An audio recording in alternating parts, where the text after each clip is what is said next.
The story centers around an otaku woman that will later be summoned as the shield heroine. Unfortunately, she is later betrayed by this evil prince, who happens to be the son of Snow White.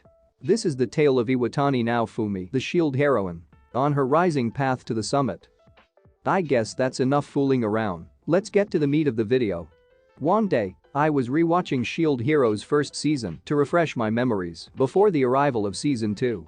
But then, in the midst of it, Mr. Brain suggested to me, why don't I make a video about it, so here is it. From the get-go, this anime already captivated me. Its first episode was one of the best I've ever seen. There, a lot of setups, pun intended, was already planted. The building of the world and characters were definitely well written. Not only that, but the performance of Naofumi's voice actor was astonishing. It was truly remarkable how he modulated his voice from the naive, gullible, and positive Naofumi into the serious, apathetic, and cynical Naofumi.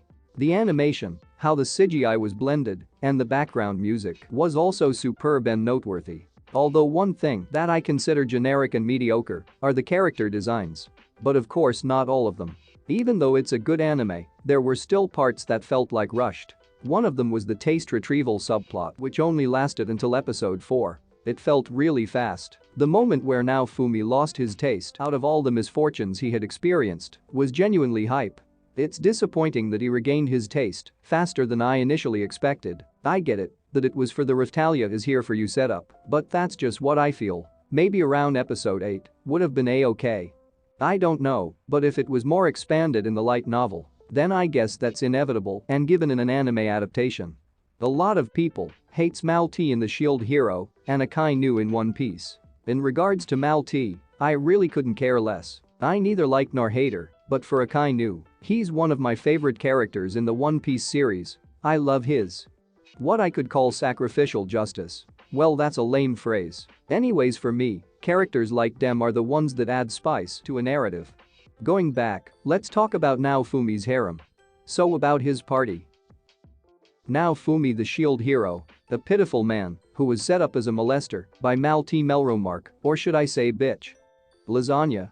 I love how Naofumi progresses bit by bit, how he ascends levels and gain a lot of skills as he travels. It was definitely satisfying how he was able to redeem his honor and reputation, being able to showcase how strong he's become, etc. It was indeed the rising of the shield hero.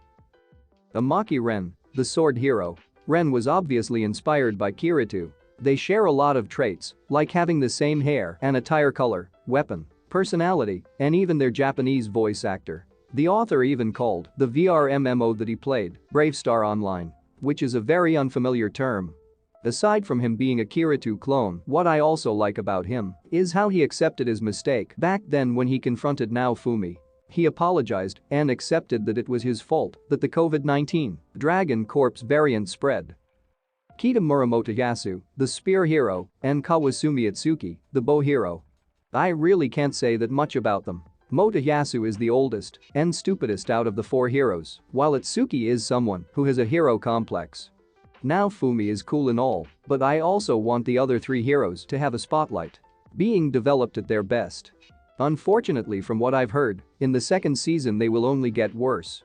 But on the other side of the spectrum, I found something interesting. While I was researching, I found out that the Curse series is not only unique to Naofumi. Later down the road, the other 3 cardinal heroes would also be able to use it.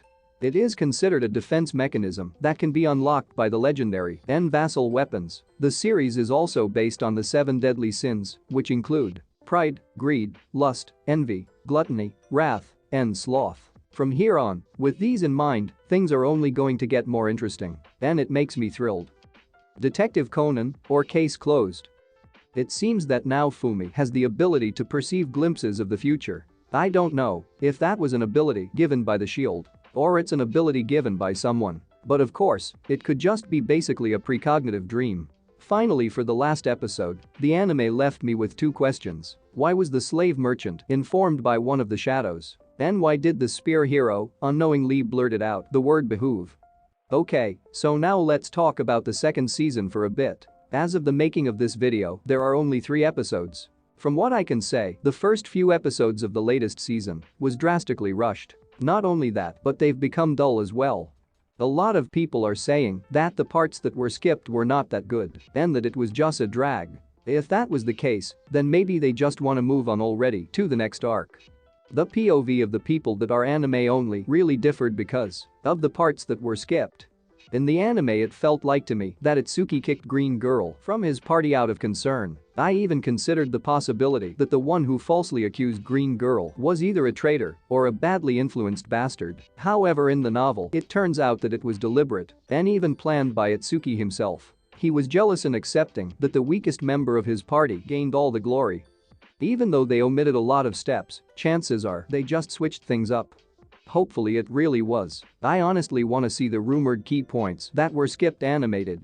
I don't know if I'm the only one, but I feel like the animation for the second season became stiff. I heard that the succeeding arcs would be fire, so it's conceivable that they are just planning on putting the work on the second half or something.